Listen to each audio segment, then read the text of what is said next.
हाँ जी, तो स्वागत है आप सभी का साइंस क्लब दौसा के इस ऑनलाइन प्लेटफॉर्म के ऊपर, जहां पर मैं दीपेश कुमार फिर से आ चुका हूं एक नए टॉपिक के साथ में। आज का अपना टॉपिक रहेगा यूरिनरी सिस्टम, जिसका लेकर आए हैं हम आज पार्ट सेकंड।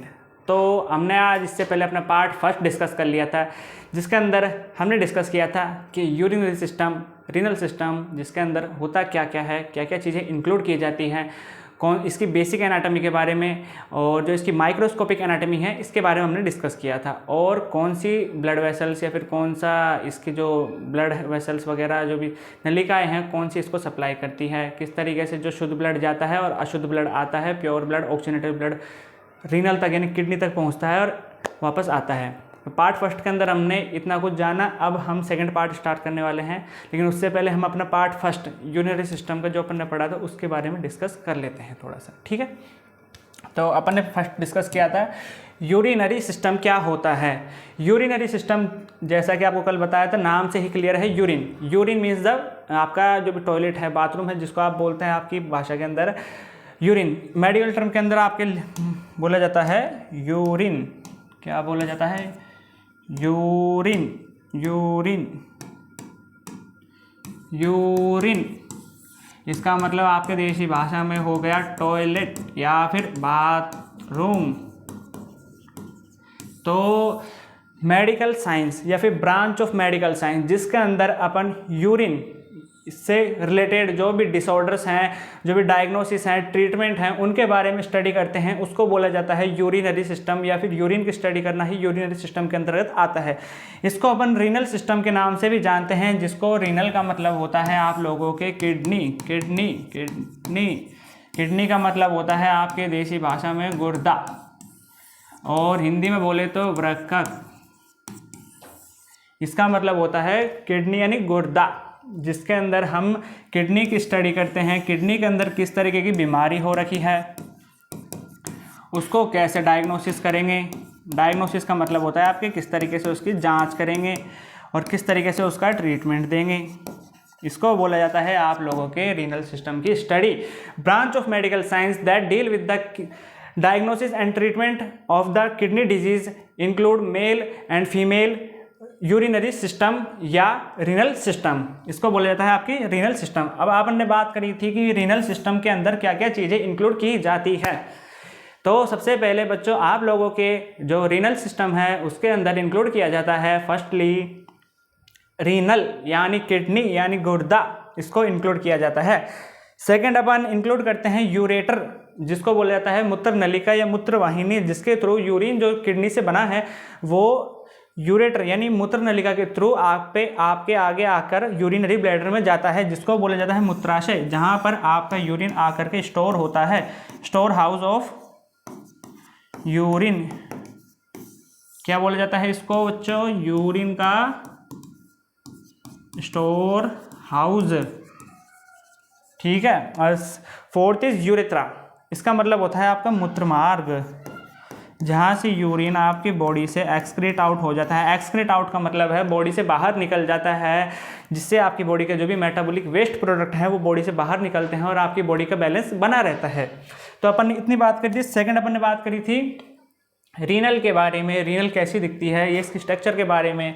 ये तो आपकी हो गई रीनल यानी किडनी। किडनी ये आपकी हो गई किडनी।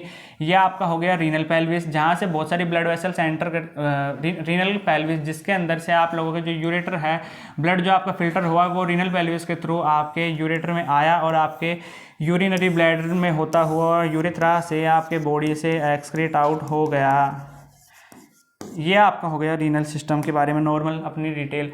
और अपन ने बात करती है एंड्रोलॉजी। एंड्रोलॉजी होती क्या है? एंड्रोलॉजी अपन ने बताई थी कि study of male reproductive system, इसको बोल रहा था अपन ने एंड्रोलॉजी, यानी एंड्रोजन यानी जो मेल हार्मोन है, मेल जो भी सेक्स हार्मोन जिसको बोला जाता है टेस्टोस्टेरोन, इसकी स्टडी यानी जो मेल रिप्रोडक्टिव है सिस्टम उसकी स्टडी करना ही आपके माना जाता है एंड्रोलॉजी, ठीक है। सेकंड अपन ने बात की थी जो उसकी बेसिक एनाटॉमी, ग्रॉस एनाटॉमी या फिर बेसिक एनाटॉमी के बारे में बात करती है कि रीनल कैसी होती है, क्या होता है। सबसे पहले अपन ने बताया था ग्रॉस एनाटॉमी होती क्या है। ग्रॉस एनाटॉमी वो होती है जो अपन सुपरफिशियली बिना उसका सेक्शन किए हुए, बिना उसको काटे हुए अपन उसको पता कर सकते हैं इसके अंदर क्या क्या चीज़ें दिख रही है। तो अपन ने जैसे रीनल को काटा नहीं तो किडनी अपन को पता होती है अपने नंबर में 2 होती है, एक राइट होती है एक लेफ्ट होती है, ठीक है। बीन शेप की होती है, सबसे पहले अपन ने बात करी किडनी नंबर में 2 होती है। बीन शेप यानी बीज के आकार की होती है। मेल के अंदर इसका वजन होता है 125 से 155 और फीमेल में 115 से 150 वेट होता है। एवरेज वेट अपन ने इसका बताया था 150 ग्राम बताया था अपन ने, इसका वेट 150 ग्राम इसका वेट अपन ने बताया था। और साइज इसका बताया था 12x7x3, 11x6x 2.5 सेंटीमीटर। कल ये 3 के जगह 2.5 कर लेना, इसको 2.5 होता है। लोकेशन इसकी अपन ने बताई थी T12 to L3 vertebra. T12 आपको बता दिया था, T12 आपके स्पाइनल कॉर्ड के अंदर 5 रीजन होते हैं, सर्वाइकल, थोरेसिक, लुम्बर, सैक्रल, कोक्सियल। जो आपका थोरेसिक होता है उसको T से डिनोट करते हैं, लुम्बर को L से, सर्वाइकल को C से, सैक्रल को S से, कोक्सियल को C से। तो जो आपका थोरेसिक है ये नंबर में 12 होती है, यानी जो आपको दिखा देते हैं ये आपकी वर्टिब्रीज हैं। ये दिख रहा है आपका T10 T12। इससे पहले ऊपर सर्वाइकल वगैरह भी होती है आपके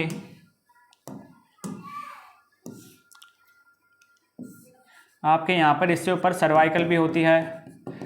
और फिर यहाँ से आपके thoracic first second third fourth fifth six, अब ये 10 11 12। तो T12 यहाँ से किडनी स्टार्ट है, यहाँ से मतलब इसको कवर किया है इसने, और यहाँ से होकर के ये L3 पे आकर के आपके ख़त्म हो गई। तो ये आपके T12 to L3 इसकी लोकेशन हो गई। और एक डिफरेंस और बता देते हैं राइट और लेफ्ट किडनी के अंदर। जो राइट साइड की किडनी होती है वो थोड़ी सी साइज़ में छोटी होती है, और जो लेफ्ट किडनी होती है वो थोड़ी साइज़ में बड़ी होती है। तो ये जो आपकी राइट साइड की किडनी है ये थोड़ी सी जो है आपके लेवल पे ना होकर के हल्की सी बिलो द लीवर, मतलब हल्की सी इसके बराबर में ना होकर के हल्की सी नीचे होती है। क्यों? क्योंकि जो स्पेस है इस साइड में, राइट साइड में जो स्पेस है वो लीवर की वजह से थोड़ा सा उसने ऑक्यूपाई कर रखा है, यानी स्पेस घेर रखा है लीवर ने, इस वजह से। तो ये जो राइट किडनी है वो आपकी हल्की सी नीचे होती है। देन अपन ने बात करी आपके माइक्रोस्कोपिक एनाटॉमी के बारे में कि रीनल कैप्सूल क्या होता है, फैटी लेयर क्या होती है, फेशिया ऑफ जियोटा क्या होता है, रीनल कोर्टेक्स क्या होता है, रीनल मेड्यूला क्या होता है, मेजर कैलिक्स क्या होता है, माइनर कैलिक्स क्या होता है, रीनल साइनस, रीनल हाइलम, और आपके रीनल पेल्विस होता क्या है। इन सब चीज़ों के बारे में हमने डिटेल से बात की। अब हम और फिर आपके नेक्स्ट अपने बात की रीनल सर्कुलेशन का।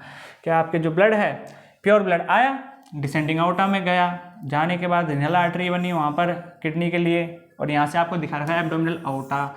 एब्डोमिनल आउटा जो होता है वो एक डिसेंडिंग आउटा का ही ब्रांच है, मतलब इसका पार्ट ये है एक तरीके से, और इसके भी फिर इसमें भी फिर ये डिवाइड होती है, कई सारी मतलब ब्रांचेस बनती हैं।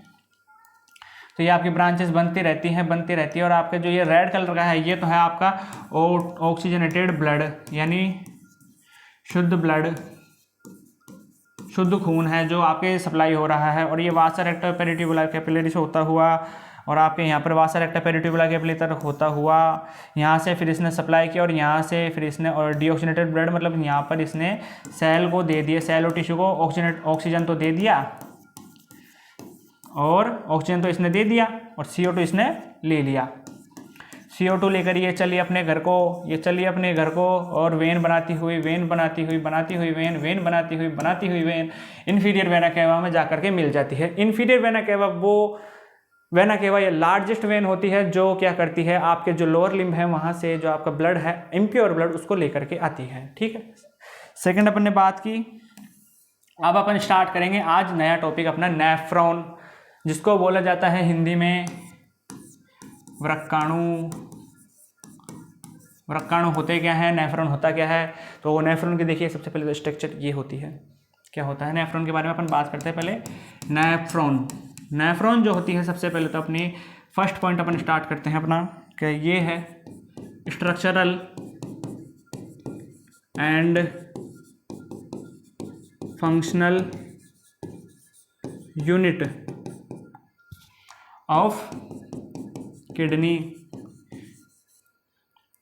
Structural and functional unit of kidney का मतलब होता है कि वो इसकी स्ट्रक्चर भी बनाएगी और फंक्शन का भी काम करेगी। मतलब उसकी सबसे पहले जो है नेफ्रॉन है, नेफ्रॉन अगर नहीं है तो किडनी किसी काम की नहीं है। कहने का मतलब ये है, नेफ्रॉन ही है वो चीज़ जो किडनी को मेंटेन करके रखती है, जो ब्लड को सब प्योर करती है और एक्सक्रीट आउट करती है मेटाबॉलिक वेस्ट वगैरह को सबको। अगर किडनी में किसी तरह की इंजरी हो जाती है तो आप लोगों को बहुत तरह की दिक्कत हो सकती है। कहने का मतलब ये है, ठीक है। कहने का मतलब मेरा यही रहता है।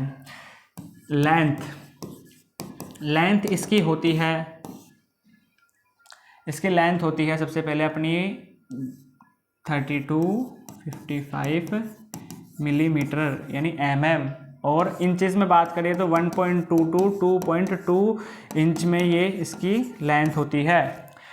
देन इसकी जो नंबर होते हैं, नंबर कितने होते हैं, इसके नंबर होते हैं एक किडनी के अंदर, एक किडनी के अंदर इसके होते हैं 1 to 1.3 मिलियन नेफ्रॉन होते हैं। 1 मिलियन का मतलब होता है 10 लाख, यानी आप सोचिए कितनी छोटी संरचना होगी ये नेफ्रॉन और कितनी काम की चीज़ है, जो कि एक किडनी के अंदर 10 से 13 लाख नंबर में मिल रही है, 10 से 13 लाख नंबर में मिल रही है, तो वो कितने काम की चीज़ और कितनी छोटी होगी। जबकि एक किडनी कितनी सी होती है, एक बीन शेप की, यानी एक बीज के आकार की होती है, थोड़ी सी बड़ी होती है दिखने में खूब, तो वैसी किडनी है और उसके अंदर एक किडनी के अंदर 1 to 1.3 मिलियन नेफ्रॉन पाए जाते हैं। ये आपका नेफ्रॉन है। और नेफ्रॉन जो होता है, अब अपन ने इसकी जो बेसिक नॉर्मल चीज़ें हैं उसके बारे में अपन ने बात किया। देन हम बताते हैं इसके पार्ट्स कितने होते हैं। इसके पार्ट्स होते हैं आपके 2, renal corpuscles and renal tubules. तो रीनल कॉर्पसल्स क्या होते हैं, रीनल ट्यूब्यूल्स क्या होती है।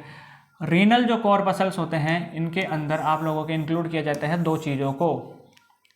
सबसे पहला तो आता है आपके ग्लोमेरुलस और दूसरा आता है आपके बोमन कैप्सूल। ग्लोमेरुलस और बोमन कैप्सूल, आपका जो ग्लोमेरुलस होता है और बोमन कैप्सूल होता है, ये तो होते हैं आपके रीनल कॉर्पसल्स के पार्ट। और जो आपका दूसरा रीनल ट्यूब्यूल्स हैं, रीनल ट्यूब्यूल्स दूसरा पॉइंट इसका, इसके होते हैं 3 और एक 4 आपका। एक तो PCT, loop of Henley, DCT, और एक और होता है आप लोगों के कलेक्टिंग डक्ट या फिर collecting tubules.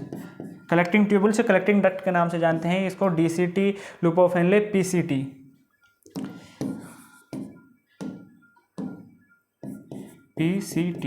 Proximal convoluted tubules, loop of Henley, distal convoluted tubules, collecting duct या फिर collecting tubules. Proximal convoluted tubules होती है उनको बोला जाता है समीपस्थ कुंडलित नलिकाएं, इनको बोला जाता है लूप ऑफ हेनले। दूसरा होता है आपके थर्ड पॉइंट होता है आपका दूरस्थ कुंडलित नलिकाएं। प्रॉक्सिमल का मतलब होता है पास में, पी से पास में, P4 पास में, P4 पास में। प्रॉक्सिमल मीन्स पास में, यानी ये जो प्रॉक्सिमल कॉन्वोल्यूटेड ट्यूब्यूल्स हैं वो आपके पास में हैं। मतलब कहने का मतलब ये है, ये जो देखिए आप लोगों के बोमन कैप्सूल है, ये आपका बोमन कैप्सूल है, ये आपकी एफरेंट आर्टरी आ रही है, यहाँ पर ये गुच्छा बनाएंगी तो इसको बोला जाता है आपके ग्लोमेरुलस, ठीक है। ये फिर गुच्छा बना करके बाहर निकल जाती है इफरेंट आर्टरी, ये क्या कहते हैं ब्लड सप्लाई का काम करती है यहाँ पर, और ये यहाँ पर इस तरीके राउंड वगैरह होकर के सप्लाई करती है एक तरीके से ना। और बाउमन कैप्सूल ये इसके जो इसको इसने घेर रखा है, इसको बोला जाता है बाउमन कैप्सूल। तो प्रॉक्सिमल कॉन्वोल्यूटेड ट्यूब्यूल जो है वो इसके पास में है, इसको बोला जाता है समीपस्थ यानी पास में है, ठीक है। दूसरा है आपके हेनलेस लूप या फिर loop of Henley. Second is ये, इसके 3 पार्ट होते हैं, थिक, थिन। मतलब आपके एक तो थिक होता है और 2 थिन होते हैं, एक असेंडिंग, 2 तो असेंडिंग और एक डिसेंडिंग, वो हम बाद में बात करेंगे इसके बारे में। थर्ड इज द डीसीटी, ये आपकी डीसीटी, ये आपकी डीसीटी हो गई, और ये आपकी कलेक्टिंग डक्ट हो गई, जो बाद में आपके कलेक्ट कर लेंगे यूरिन को सब कुछ, है ना, ठीक है। तो आपके सबसे पहले अपन बात करते हैं ग्लोमेरुलस होता क्या है। ये देखिए एफरेंट आर्टरियाँ आ रही हैं,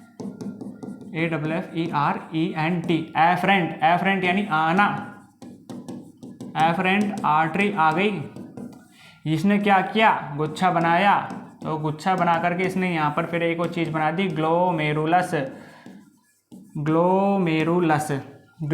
बना दिया इसने गुच्छा बना करके।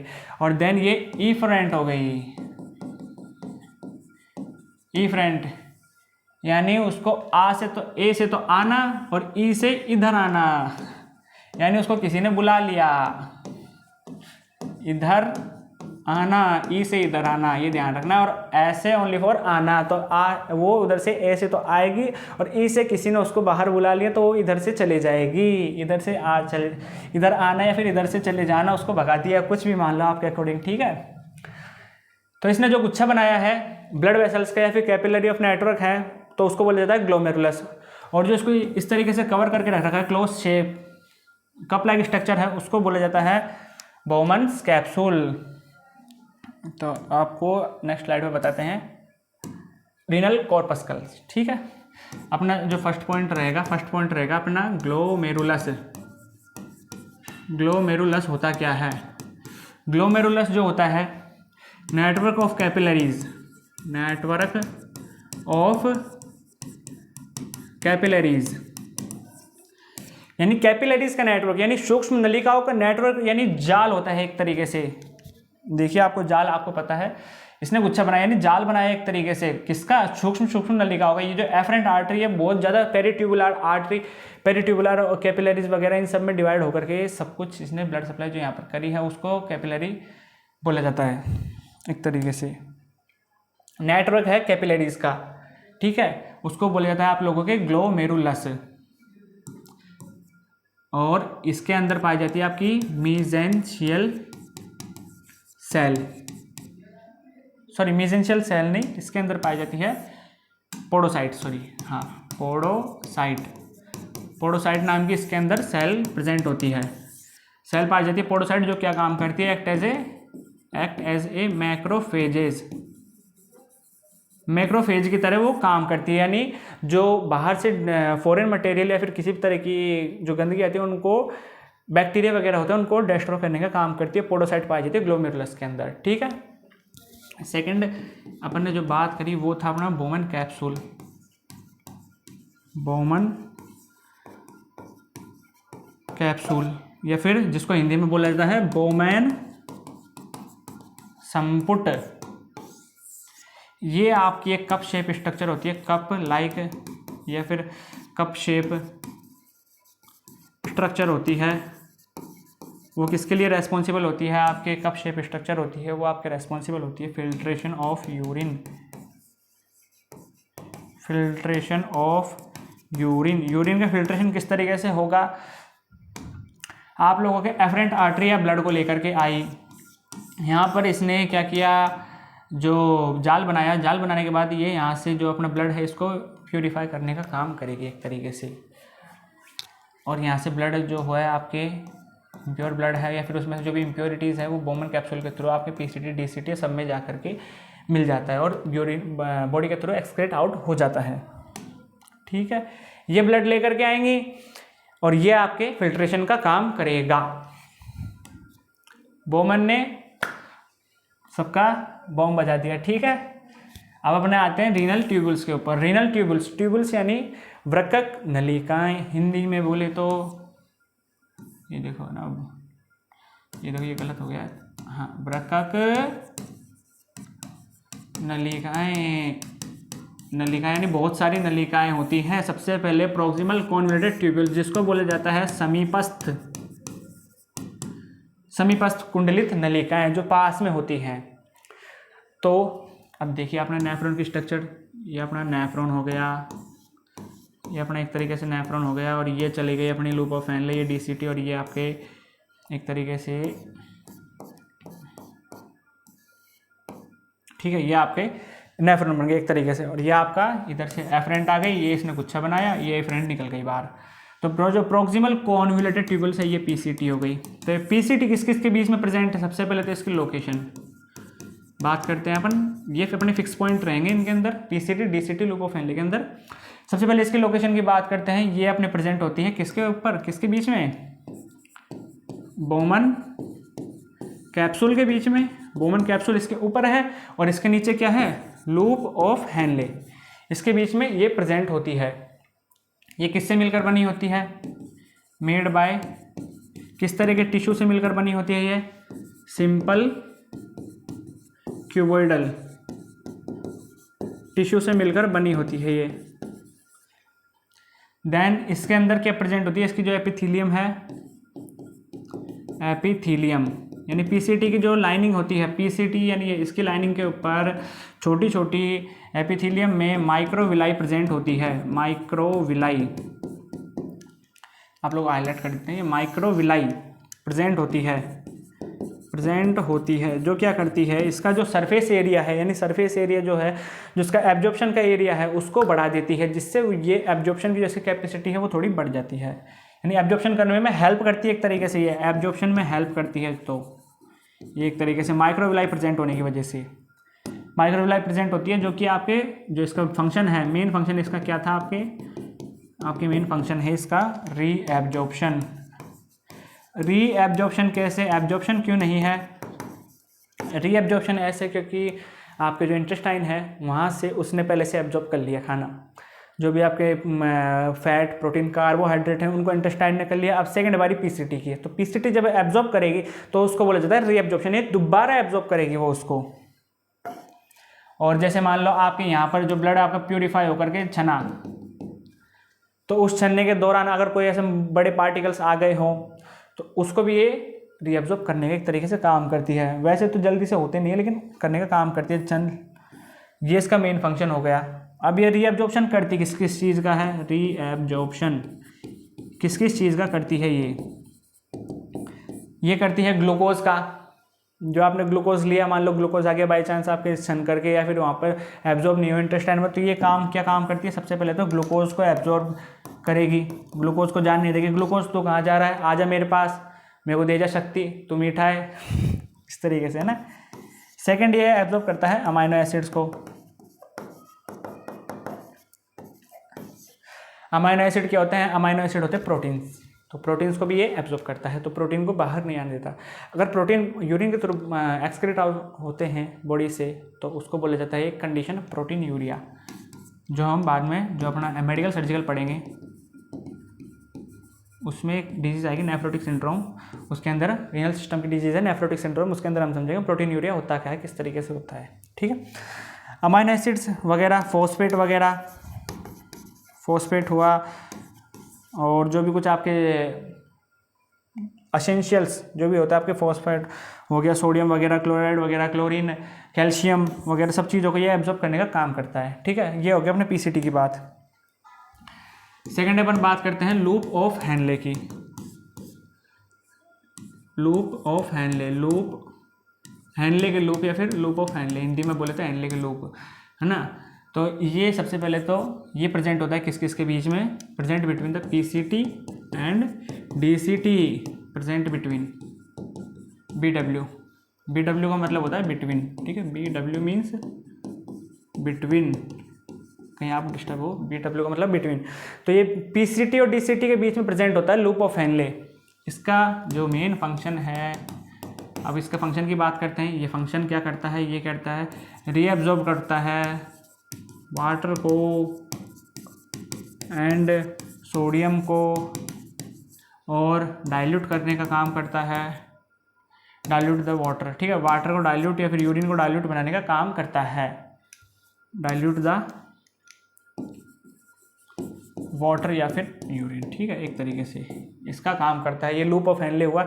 इसके पार्ट्स या फिर इसके टाइप, तीन तरह के इसके टाइप होते हैं, दो तो आपके थिन होते हैं, एक थिक होता है। थिक आपके असेंडिंग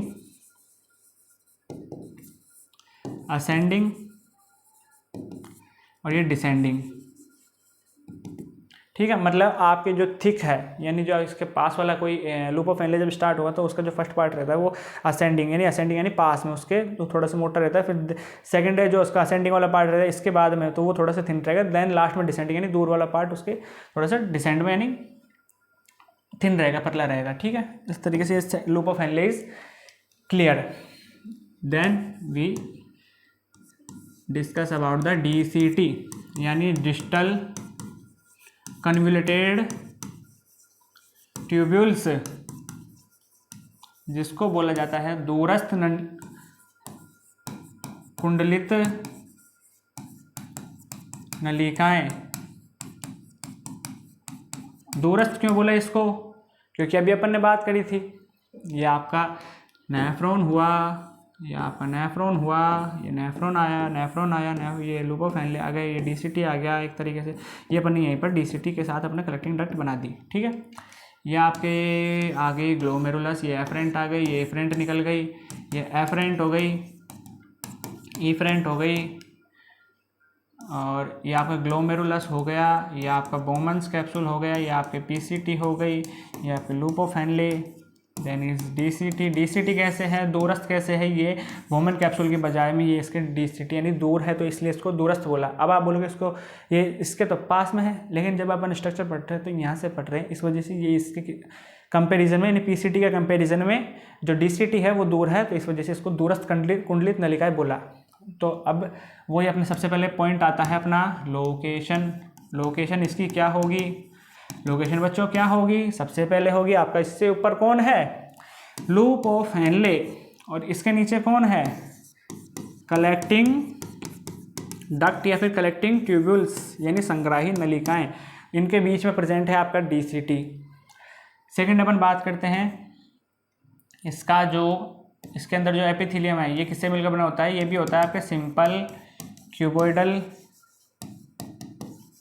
एपिथेलियम से मिलकर ये बना होता है। जो इसकी एपिथेलियम होती है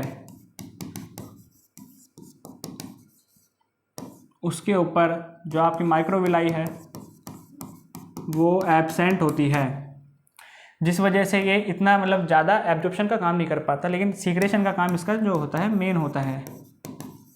सीक्रेशन इसका जो मेन फंक्शन होता है FUNCTION, फंक्शन। फंक्शन का मतलब इसका काम यानी कार्य, क्या करेगा? ये सीक्रेट करेगा, सीक्रेशन का काम ज़्यादा करता है। और ये रीएब्जॉर्ब किसको करता है? इसको अपन बता देते हैं एक बार, रीएब्जॉर्ब किसको करेगा? ये रीएब्जॉर्प्शन करता है ये सोडियम क्लोराइड और सोडियम क्लोराइड आयन को ये रीएब्जॉर्ब करने का काम करता है और सीक्रेशन का काम करता है। तो ये शायद ये आपके एल्डोस्टेरॉन सीक्रेशन का भी काम करता है, एल्डोस्टेरॉन का सीक्रेशन भी करवाता है ये। तो अपन ने इसके बारे में देख लिया, डीसीटी के बारे में, लोकेशन क्या है, किससे मिलकर बनना है, क्या काम है और क्या चीज़ें एब्जॉर्ब करता है, ठीक है, इसके बारे में जाना। देन अब अपना जो है fourth point is collecting duct या फिर कलेक्टिंग ट्यूब्यूल्स, जिनको बोला जाता है यानी संग्राही नलिकाएं। ये क्या होती है? संग्राही नलिकाएं जो होती है ये क्या काम करेंगी? आपका जो भी यूरिन आया through the glomerulus, then Bowman capsule, then PCT, then loop of Henle, then DCT, and the last is the collecting duct, जहाँ पर ये क्या करती है? यूरिन को कलेक्ट करने का काम करती है, यूरिन को कलेक्ट करने का काम करती है, और फिर जो यूरिन है उसको रीनल पेल्विस में डालने का काम करती है, ठीक है। कैसे करेगी रीनल पेल्विस में? अपन ने कल अपनी किडनी की स्ट्रक्चर देखी थी, ये अपनी किडनी हो गई एक तरीके से, है ना। तो अपन ने क्या देखा था? ये आपके बना देते हैं आपके मेड्यूलाज रीनल पिरामिड बना देते हैं आपके रीनल पिरामिड, ठीक है। ये थोड़ा सा इधर हो गया, इसको थोड़ा सा इरेज करते हैं, इसको यहाँ पर बनाते हैं। ये आपका हो गया, ये आपके मान लो ये आपके माइनर कैलिक्स हो गए, ये आपका मेजर कैलिक्स हो जाएगा आगे जा करके। देखो मेरी हैंड राइटिंग इतनी अच्छी नहीं है, मैं चित्रकला मतलब हैंड राइटिंग देखिए चित्रकला इतनी अच्छी नहीं है, तो मैं इतना अच्छा डायग्राम बना सकूँ, ठीक है। ये आपके मेजर माइनर कैलिक्स जो भी है आपके हो जाएंगे। यहाँ पर आपके रीनल पेल्विस था, तो रीनल पेल्विस से आपके जो है आपके यहाँ से यूरेटर यानी यूरेटर आप लोगों के क्या हो रहा था? बाहर आ रहा था। बाहर उसका मतलब है किडनी से, यह जो आपका यूरेटर ये रीनल पेल्विस, ये आपका यूरेटर आया, दोनों साइड से आएगा। तो आप लोगों के जो यूरेटर है यहाँ से भी आएगा। देखो आप लोगों के यहाँ पर भी एक किडनी बना देते हैं, ये लो आप लोगों के यहाँ पर भी एक किडनी हो गया। अब इसकी स्ट्रक्चर तो तुम सेम रहेगी दोनों की। तो ये अपन ने बनाया, ये आ गया, ये अपना आ गया, ये अपना आ गया, ये अपना आ गया, ये अपना आ गया, ठीक है। तो मैंने बोला रीनल पेल्विस में जाएगा। इसके अंदर आपके जो नेफ्रॉन है, नेफ्रॉन यहाँ से स्टार्ट होते थे रीनल कोर्टेक्स से और रीनल मेडुला से होते हुए जो आपके उसको रीनल पेल्विस नहीं सॉरी इसको डालते हैं आपके माइनर कैलिक्स के अंदर, minor calyx, then major calyx, then renal pelvis. हाँ, इज द करेक्ट। वैसे इनको कोई काउंट नहीं करता, लेकिन फिर भी बता देते हैं, वैसे पेल्विस का ही माना जाता है। यहाँ से इन्होंने प्योर किया, क्या प्योर किया? ब्लड को प्योर नहीं किया, इन्होंने फिल्टर किया। क्या बात कर रहे हो तुम? प्योर करवा रहे हो तुम? ऐसा थोड़ी चलता, प्योर थोड़ी करवाना है ब्लड को प्योर तो लंग्स करेंगे। तो क्या किया इसने? ब्लड को यानी खून को साफ़ किया यानी फिल्टर किया, फिल्टर किया यानी इसने ये एक तरीके से आरओ का काम कर रहा है। तो इसने ब्लड को साफ़ किया। साफ़ करने के बाद जो इसका जो गंदा जो आपका वेस्ट मटेरियल था वो नेफ्रॉन से आया, व्रकाणुओं से आकर के वो सबसे पहले माइनर कैलिक्स, जैसा कि आपने कल पढ़ा था कि जो नेफ्रॉन यूरिन बनाने के बाद में माइनर कैलिक्स के अंदर, फिर मेजर कैलिक्स, फिर रीनल पेल्विस, देन यूरेटर वगैरह से होता हुआ आपका यूरिनरी ब्लैडर और यूरेथ्रा में आ जाता है। तो ये हो गया अपने कलेक्टिंग डक्ट के बारे में। ठीक है, बेसिक सी बातें अपन ने बात कर ली, पीसीटी डीसीटी। अब अपने बात आती है फंक्शन ऑफ किडनी। किडनी के क्या क्या फंक्शन हैं? किडनी के फंक्शन सबसे पहले तो यूरिन फॉर्मेशन आपको पता चल गया किस तरीके से होगा। ग्लोमेरुलस आया, ग्लोमेरुलस से उसने जो आपके बोमन कैप्सूल में छाना, बोमन कैप्सूल से छानने के बाद उसने आपके PCT loop of Henle, DCT collecting duct, then आपका मेजर माइनर। तो उस तरीके से उसने यूरिन फॉर्म किस तरीके से किया, ये तो आपकी एक प्रोसेस हो गई। यूरिन फॉर्म उसने किस तरीके से किया? उसने ग्लोमेरुलस में एफरेंट आर्टरी आई, तो वहाँ पर जो सेलेक्टिव रीएब्जॉर्प्शन की कैपेसिटी होती है, सेलेक्टिव रीएब्जॉर्प्शन नहीं, आपके जो फिल्टर करने की कैपेसिटी होती है, जहाँ पर आपके जो बड़े मॉलिक्यूल्स हैं वो छन नहीं पाते और बाकी सारे छन जाते हैं, तो वो आप लोगों के यहाँ पर जो फिल्टर हुआ, इस तरीके से आप उसने यूरिन फॉर्म किया। रेगुलेशन ऑफ ब्लड वॉल्यूम किस तरीके से मेंटेन करेगा? इसने क्या किया? जो एक्सक्रीट किया, जो वेस्ट प्रोडक्ट है, एक्सक्रीट किया ब्लड, जो वेस्ट प्रोडक्ट है, वेस्ट को बॉडी से निकाला। वेस्ट को बॉडी से निकालने के बाद में इसने क्या किया? जो बॉडी के अंदर यूरिन था या फिर जो ख़राब चीज़ें थी, यूरिन के रूप में उसको बाहर निकाला। इससे बॉडी में क्या हुआ? जो वॉल्यूम था, यानी ब्लड का जो वॉल्यूम है, तो जो उसमें से गंदी चीज़ें निकलने के बाद जो वॉल्यूम बचा तो वो थोड़ा कम हो गया। तो उसकी वजह से किसी को मान लो हाइपर वोलेमिया, इसके अंदर किसी के पेशेंट के अंदर वॉल्यूम का लेवल ज़्यादा हो, तो उसके अंदर ये जो कंडीशन है उसको मेंटेन करके रखती है किडनी। यूरिन के थ्रू निकाल करके कौन सा हार्मोन रेस्पॉन्सिबल होते हैं इनके लिए, जो ब्रेन तक सिग्नल पहुंचाते हैं और बताते हैं कि हाँ भाई अपने बॉडी के अंदर वॉल्यूम ज़्यादा हो गया है, तो अब यूरिन के थ्रू उसको निकाल लिए। ठीक है। डायूरेटिक्स मतलब डायूरेशन का काम करती है, जिसको बोला जाता है, मतलब वॉल्यूम ज़्यादा अगर यूरिन का आ रहा है तो उसको बोला जाता है डायूरेसिस।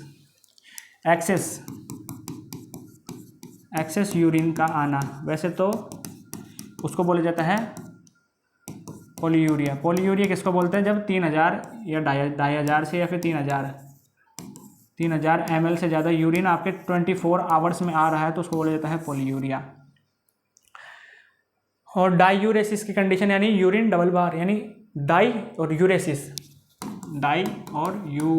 यानी डबल बार यानी 2 बार, यूरेसिस यानी यूरिन 2 बार कर रहा है तो उसको हो गया 2 बार, डबल टाइम क्या यूरिन, डबल बार से मतलब है डबल बार का मतलब है आप लोगों के डबल टाइम, जितना करना चाहिए उससे ज़्यादा कर रहा है तो उसको बोला जाता है diuresis. Regulation of blood pH, blood का पीएच किस तरीके से मेंटेन करेगा? देखो ये हो गई अपनी एक ब्लड वेसल्स यानी रक्त नलिकाएँ, उसके अंदर आप लोगों के ये बह रहा है, आप लोगों के ब्लड बह गया, नहीं इससे नहीं आएगा ब्लड, आप लोगों के ब्लड बहेंगे लाल। ठीक है, ये नया ब्लड आया आप लोगों के, अभी तो येलो था, अब रेड कलर का ब्लड आएगा। ठीक है, ये आप लोगों के आ गया लाल कलर का ब्लड, आप लोगों के बहने लग गया। ठीक है, अब इसके अंदर आप लोगों के पाई जाएंगी, ये हो गई आपकी आरबीसी, इसके अलावा और चीज़ क्या होती है? इसके अलावा आप लोगों के होती है डब्ल्यूबीसी, सफ़ेद डब्ल्यूबीसी। ठीक है, अब आपके आते हैं प्लेटलेट्स की बारी, प्लेटलेट। ठीक है, तो पीएच किस तरीके से मेंटेन करेगी? अब जैसे मान लीजिए आपकी किडनी में किसी भी तरह की इंजरी हो रखी है, मान लीजिए आप लोगों की रीनल फेलियर हो गया, यानी किडनी फेल हो गई आपकी, किडनी फेल यानी परीक्षा पास नहीं कर पाई वो और फेल हो गई, एग्ज़ाम नहीं दिया उसने। तो उसने क्या हुआ, आपके मान लो फेल हो गई किडनी फेलियर हो गया, आपके रीनल फेलियर हो गया, जिसको इंग्लिश में बोलते हैं रीनल फेलियर हो गया। तो क्या होगा, रीनल फेलियर होने की वजह से जो आपकी बॉडी है, ब्लड है, इसमें से जो आप लोगों के एक आयन होता है पोटेशियम आयन, जो एक मेजर इंट्रासेलुलर आयन होता है, वो आप लोगों के इंट्रासेलुलर मतलब सेल के अंदर पाया जाता है, यानी ये इसके अंदर पाया जाएगा, ठीक, इन लोगों के अंदर, इसमें सेल के अंदर आप लोगों के पोटेशियम पाया जा रहा है। अब किसी भी तरीके से आप लोगों की इंजरी हो गई, आप लोगों को बोला कि आप लोगों की किडनी फेल हो गई, तो आप लोगों के जो पोटेशियम है इंट्रासेलुलर है वो बाहर आ जाएगा सेल से। तो देखिए आप लोगों के बाहर आ जाता है आप लोगों के क्या, नए पेन से लिखते हैं, पोटेशियम आप लोगों के यहाँ से बाहर आ गया, पोटेशियम आ गया बाहर आ गया, ठीक है, बाहर आ गया पोटेशियम आप लोगों के बाहर आ गया। तो अब जो पोटेशियम है वो क्या करेगा, जैसे आपकी जो बॉडी है तुरंत रेस्पॉन्स देगी, बॉडी क्या करेगी, जैसे ही पोटेशियम हुआ ज़्यादा एक्सेस आपके क्या हुआ पोटेशियम, देन बॉडी रेस्पॉन्स देगी, बॉडी क्या बोलेगी पोटेशियम को, शाम हो गई तुम घर जाओ, क्या हो गई, शाम हो गई तुम घर जाओ, रात हो गई, मम्मी बुला रही है तुम्हारी, रोटी बना ली तुम्हारे लिए, जल्दी से आजा घर, फ़ोन कर रही है मम्मी तुम्हारी अंदर से, ठीक है, ये फ़ोन करेगी मम्मी, ये इसकी मम्मी है, पोटेशियम की मम्मी है, RBC WBC वगैरह, तो ये सब इनको फ़ोन करेंगे, जल्दी से आ जाओ अंदर, बॉडी बताएगी कि तुम जाओ, फ़ोन आ रहा है मेरे पास, इस तरीके से, है ना। तो जो आपकी सेल है वो पोटेशियम को लेंगी, मान लो आपके पोटेशियम गया सेल के अंदर, आप लोगों के पोटेशियम ने तो एंट्री ली, अब सेल बोलेगी कि पहले पोटेशियम बाहर गया था तो अब मैं किसी और को बाहर भेजूंगी निगरानी रखने के लिए, और पोटेशियम को मैं अंदर ले लूँगी एक तरीके से। तो बॉडी क्या करेगी, जो अपनी सेल है वो उधारी नहीं रखेगी और यूँ कह देगी पहले तूने काम किया, तू बाहर डोल के आया, अब किसी और के साथ कोई और जाओ बाहर निगरानी रखो। तो यहाँ से वो उसको H+ आयन को भेज देगी बाहर, यानी एक्स्ट्रा सेलुलर इसको कर देगी, और ये इंट्रा सेलुलर ये हो जाएगा और ये एक्स्ट्रा सेलुलर ये हो जाएगा, ठीक है। तो जो आप लोगों के ब्लड है, ब्लड के अंदर आप लोगों को पाया जाता है H2CO3, जिसको बोला जाता है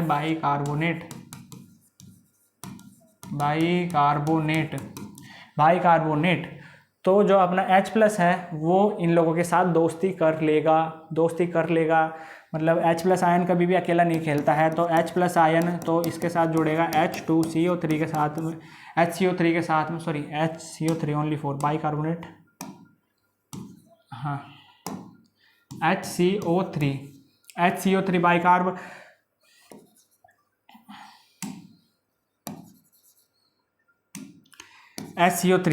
SCO3 के साथ में खेलेगा ये, ठीक है, SCO3 के साथ में ये खेलेगा, तो ये इधर बना लेगा H2CO3, जिसको बोला जाता है कार्बोनिक एसिड। तो एसिड जब बॉडी में बढ़ता है तो एसिड बनने से क्या होता है, आप लोगों के बॉडी की जो pH है वो डाउन हो जाती है, यानी एसिडिक हो जाती है। तो एसिड का जो लेवल है आप लोगों ने पढ़ा होगा, एसिड का pH का लेवल इस तरीके से ना, इस तरीके से आप लोगों के 7th 8th में बायोलॉजी में आया होगा, 1 2 3 4 5 6 7 8 9 10 11 12 13 14 तक मार्किंग होती है, 14 से 15 तक मार्किंग होती है, जिसके अंदर आपके 7 जो लेवल होता है आपका, वो होता है आपके न्यूट्रल यानी उदासीन, जिसको हिंदी में बोला जाता है उदासीन, और ये होता है आपका एसिडिक यानी अम्लीय, ये होता है आपका क्षारीय। अगर किसी के pH 7 से कम है तो वो अम्लीय है, यानी कम अम्लीय, ज़्यादा अम्लीय, सबसे ज़्यादा अम्लीय ये, और इधर कम क्षारीय, सबसे ज़्यादा क्षारीय ये, 14 मार्क पर ज़्यादा क्षारीय, 1 नंबर पर सबसे ज़्यादा अम्लीय, ठीक है। तो आपका जैसे जैसे एसिड का लेवल बढ़ेगा, तो एसिड का लेवल क्या था यहाँ पर, एसिड का लेवल जैसे जैसे बढ़ेगा तो एसिडिटी बढ़ती जाएगी बॉडी के अंदर, यानी एसिड का लेवल बढ़ेगा तो pH क्या हो जाएगी, कम हो जाएगी, pH कम हो जाएगी। तो इस तरीके से जो आपकी बॉडी है वो पीएच मेंटेन का भी काम करती है। किसी भी तरह की इंजरी हो, पोटेशियम ज़्यादा हो तो उस तरीके से वो ब्लड की पीएच को भी मेंटेन करने का काम करती है। Excretion of the waste product को बाहर निकालती है। फ्लूइड इलेक्ट्रोलाइट इम्बैलेंस, जैसा कि पोटेशियम के बारे में बताया, और आपके जो ये रेगुलेशन ऑफ ब्लड वॉल्यूम है उसके साथ भी वो कई तरह सोडियम वगैरह निकालती है, पोटेशियम निकालती है, बाइकार्ब वगैरह, सब लोगों को कई सारी जो बॉडी के लिए हार्मफुल जो भी चीज़ें होती हैं उनको निकालती है।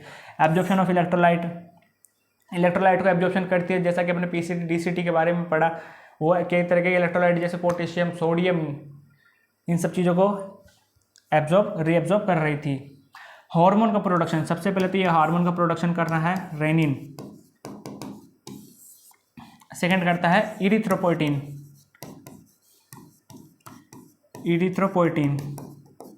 और भी कई सारे हार्मोन हैं। मेन हार्मोन अपन दो ही है, दो डिस्कस करेंगे अपन, और बाकी कई तरह के हार्मोन हैं, जैसे एडिनोसिन हुआ आप लोगों के, एडिनोसिन हुआ, और आप लोगों के कोर्टिसोल वगैरह हुए, इन सब का प्रोडक्शन करता है। तो मेन फंक्शन अपन इन लोगों के बारे में पढ़ेंगे। रेनिन और इरिथ्रोपोइटिन होता क्या है, रेनिन किस तरीके से काम करता है, इरिथ्रोपोइटिन तो होता है आप लोगों के ब्लड सेल का फॉर्मेशन करती है, ये इसको बोला जाता है इरिथ्रोपोइटिन। और रेनिन जो है वो भी आप लोगों के तरीके से काम करेगा। तो रेनिन को अपन जो है नेक्स्ट क्लास में समझेंगे। तो देखिए आज अपन ने क्या क्या पढ़ा, नेफ्रॉन होता क्या है। सबसे पहले अपन ने रिवाइज किया कि जो अपने यूरिनरी सिस्टम है उसके अंदर क्या क्या चीज़ें इंक्लूड की जाती हैं, क्या क्या चीज़ें उसके अंदर बताई गई हैं। और देन अपन ने आज अपने क्लास में बताया कि नेफ्रॉन होता क्या है, नेफ्रॉन क्या होता है, नेफ्रॉन की स्ट्रक्चरल फंक्शनल यूनिट होती है आपकी नेफ्रॉन, किडनी की स्ट्रक्चरल फंक्शन ऑफ किडनी की जो होती है स्ट्रक्चरल फंक्शनल यूनिट नेफ्रॉन होती है। लेंथ इसकी 30 से 55 होती है। नंबर में ये 1 से 3 मिलियन 1 to 1.3 मिलियन होती है एक किडनी के अंदर। और जो उसका अपन ने पार्ट्स के बारे में बात करें, दो होते हैं, renal corpuscle, renal tubules. Corpuscle के अंदर दो पार्ट आते हैं, ग्लोमेरुलस, बोमन कैप्सूल। ट्यूबल्स के अंदर आते हैं proximal, loop of Henley, DCT and सीटी। ग्लोमेरुलस क्या होता है, एफरेंट आती है, गुच्छा बनाती है, एफरेंट के ऊपर निकलती है, जो गुच्छा बना है उसको बोला जाता है ग्लोमेरुलस। कप शेप स्ट्रक्चर है जो फिल्ट्रेशन के लिए रेस्पॉन्सिबल है उसको बोला जाता है Bowman capsule. Then PCT, proximal convoluted tubules, जो जिसका क्या काम होता है, पीसीटी का काम अपन ने बताया किस किस के बीच में होता है। पीसीटी होता है आपके बोमन कैप्सूल, यानी जो उसके ऊपर है, और उसके नीचे क्या है आपके लूप ऑफ हेनले है। ये सिंपल क्यूबोइडल टिश्यू से मिलकर बना होता है, माइक्रोविलाई प्रेजेंट होती है, जो इसकी वजह से ये क्या करती है, एब्जॉर्प्शन में ज़्यादा हेल्प करती है। रीएब्जॉर्प्शन इसका काम होता है मेन, और ग्लूकोज, अमाइनो एसिड, फॉस्फेट वगैरह ये सब इसके मेन वो है। लूप ऑफ हेनले की बात की, किसके बीच में प्रेजेंट होता है, इसका काम क्या है, इसके कितने पार्ट होते हैं। और फिर देन अपन ने बात करी डीसीटी के बारे में। डीसीटी क्या होता है, उसको डीसीटी क्यों बोला, लोकेशन क्या है, किससे मिलकर बना है, माइक्रोविलाई प्रेजेंट है नहीं है, वो सब चीज़ें बताई। और सीक्रेशन इसका काम है, कौन सा सीक्रेशन करता है, और रीएब्जॉर्प्शन किसका काम है।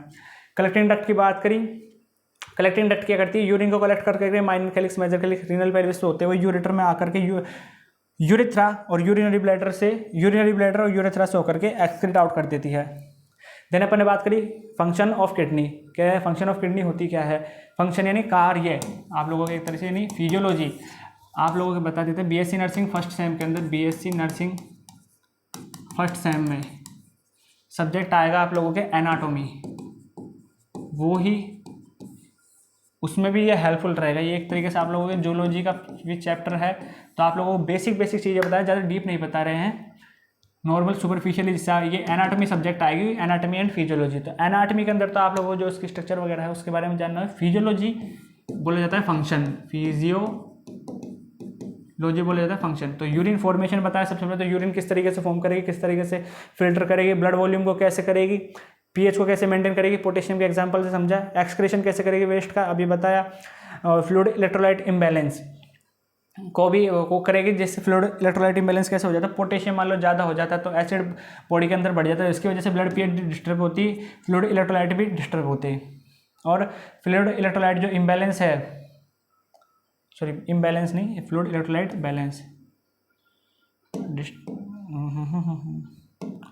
हाँ, फ्लूइड इलेक्ट्रोलाइट बैलेंस का काम करती है, इम्बैलेंस नहीं, बैलेंस का काम करती है, बैलेंस का काम करती है, बैलेंस हो जाएंगे। एब्जॉर्प्शन ऑफ इलेक्ट्रोलाइट करेगी, हार्मोन प्रोडक्शन का काम करेगी। हार्मोन प्रोडक्शन आपके रेनिन हो गया, इरिथ्रोपोइटिन हो गया, कोर्टिसोल, एडिनोसिन, कई तरह के हार्मोन है, उनको जो है सीक्रेट करती है, प्रोड्यूस करती है, जिसकी वजह से कई तरह के जो काम है वो आपके होते हैं। हम नेक्स्ट क्लास के अंदर अपन बात करेंगे कि जो रेनिन सिस्टम है वो किस तरीके से हेल्प करता है आप लोगों के, जो अपना रेनिन है, रेनिन जो हार्मोन है, रेनिन हार्मोन किस तरीके से वर्क करता है बॉडी में, वर्क करता है बॉडी में, किस तरीके से बॉडी के अंदर वर्क करेगा, किस तरीके से उसको जो मेंटेन करेगा बॉडी की जो ब्लड वॉल्यूम है, पीएच है, उन सबको किस तरीके से मेंटेन करेगा, हाउ मेंटेन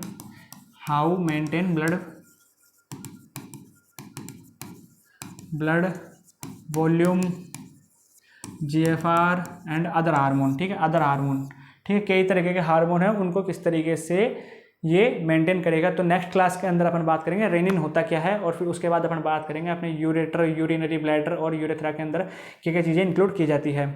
तो आज के लिए बस इतना ही। अगर आप लोगों को क्लास अच्छी लगी हो तो लाइक, कमेंट एंड शेयर जरूर करें, और अपना जो चैनल है साइंस क्लब दौसा का उसको सब्सक्राइब जरूर करें, नोटिफिकेशन ऑल पर करें। और फिर नेक्स्ट क्लास में अपन मिलते हैं नए टॉपिक के साथ में, नई आशा, नई किरण के साथ में। तब तक के लिए जय हिंद, जय भारत।